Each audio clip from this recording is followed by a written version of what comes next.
اعوذ باللہ من الشیطان الرجیم بسم اللہ الرحمن الرحیم۔ رس سندور آیوروید طب کا مایہ ناز اور اکسیر اعظم نسخہ ہے۔ رس آیورویدک میں پارا کو کہتے ہیں۔ رس سندور جس قدر پرانا ہوگا وہ اسی قدر زیادہ زود اثر اور مفید ترین ثابت ہوگا۔ نازک سے نازک طباع بھی اسے آسانی سے استعمال کر لیتے ہیں اور پھر زود اثر اور سریع الاثر اس قدر کے ہاتھوں پر سرسوں جماتا ہے۔ یہ بیش قیمت رس سندور صرف طب آیورویدک ہی کی ایجاد ہے۔ رس سندور کے جزو اعظم گندھک آملہ سار اور پارا ہیں۔ اجزائے نسخہ رس سندور: سیماب شنگرفی 10 تولہ، گندھک آملہ سار مدبر 10 تولہ۔ ہر دو کو متواتر 1 ہفتہ کھرل کریں کہ پارا کی چمک بالکل جاتی رہے اور پھر اس کی عمدگی کی پہچان کر لیں۔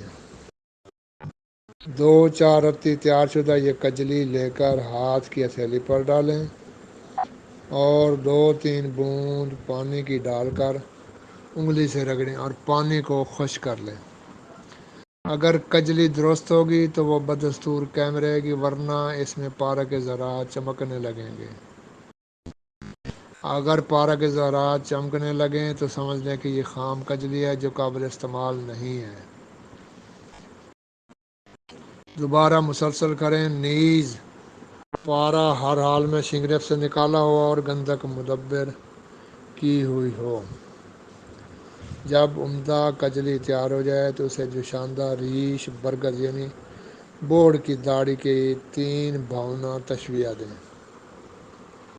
بعد وہ مکمل خشک ہونے پر مثل صفوف کے کر کے 7 بار گل حکمت شدہ ولیتی اچھی شیشی میں ڈال دیں اور کسی بڑی کڑاہی لوہا میں ریت بھر کر اچھی شیشی کو گردن تک ریت میں رکھ کر اس بالو جنتر اور ریگ جنتر کو بھٹی بند چولہا پر چڑھا کر نیچے 6 گھنٹہ تک نرم آگ جلائیں۔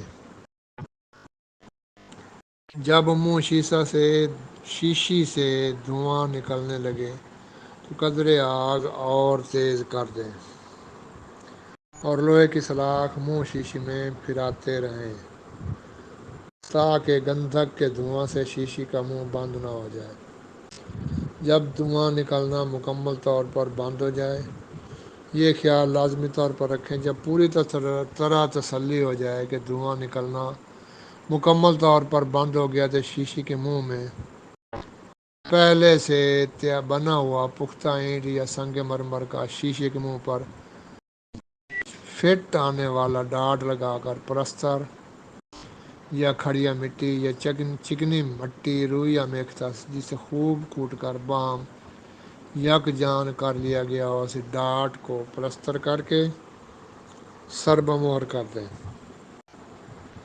اور 2 پیر متواتر نیچے تیز آگ جلائیں۔ زاں بعد آگ جلانا موقوف کر دیں اور دوا وغیرہ کو چولہا پر ہی رہنے دیں۔ 24 گھنٹے بعد جب برتن اور ریت وغیرہ مکمل سرد ہو جائیں تو شیشی کو نکال کر شیشہ کاٹنے والے اوزار سے باحتیاط تمام شیشی توڑ لیں اور شیشی کے اندر اوپر کے حصہ پر لگا ہوا نہایت سرخ رنگ مثل شنگرف کے چمکتا ہوا رس سندور اتار لیں اور خوب باریک پیس کر رکھیں۔ تیار ہے۔ اگر مذکورہ ترکیب کے مطابق تیار کیا جائے کوئی وجہ نہیں کہ رس سندور درست تیار نہ ہو، لیکن بعض اوقات آگ کی کمی یا بیشی سے خام حالت میں بھی دستیاب ہو جاتا ہے، یعنی رس سندور اچھی شیشی کی گردن کی بجائے شیشی کے پیندے میں شنگرف کے جو کوب کردہ ٹکڑوں کے مانند نکلتا ہے۔ اس کی وجہ یہ ہوتی ہے کہ ڈاٹ لگانے کے بعد مناسب طور پر آگ نہیں دی جاتی۔ اس قسم کے رس سندور میں تھوڑی سی گندھک مدبر اور ملا کر خوب کھرل کر کے بار دیگر بال و جنتر والا عمل دہرائیں۔ بعض اوقات حکیمانہ غلطی سے بجائے رس سندور تیار ہونے کے شیشی کے پیندے میں سے ریت سی نکلتی ہے، دراصل وہی کجلی ہے جو حسب دستور اور معیاری اصول کے تیار نہیں کی گئی۔ اس میں بھی مناسب گندھک مدبر ملا کر خوب کھرل کر لیں اور بالو جنتر والا عمل دہرائیں، یقیناً کامیابی ہوگی انشاءاللہ تعالی۔ بابا طب حکیم محمد عبدالرحیم عزیز جوئیہ، ملا پور کے دواخانہ کی مایہ ناز شاہی گولیاں۔ اجزائے نسخہ: رس سندور 1 ماشا، کشتہ زنجفر اعلیٰ قسم 1 ماشا، کشتہ سونا عمدہ 1 ماشا، کشتہ مروارید نصفتہ 1 ماشا، کستوری اصلی 1 ماشا، عنبر اشب خالص 1 ماشا، ورق نکرہ خالص 1 ماشا، افیون خالص 1 ماشا، روب بھنگ 1 ماشا، زعفران خالص 2 ماشا، جوہر کچلا نصف ماشا۔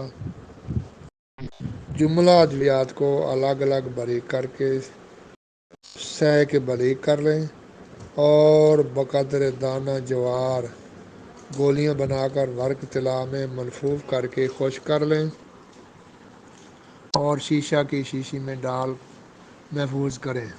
خوراک: 1 گولی صبح بعد مرغن ناشتہ کے ہمراہ دودھ۔ فوائد: مقوی با ناقابل بیان، ممسک بدرجہ اتم، فالج راشا میں اکثیر ہے، نزلہ زکام و دیگر بلغمی و ریاحی امراض میں بے حد مفید ہے انشاءاللہ تعالی۔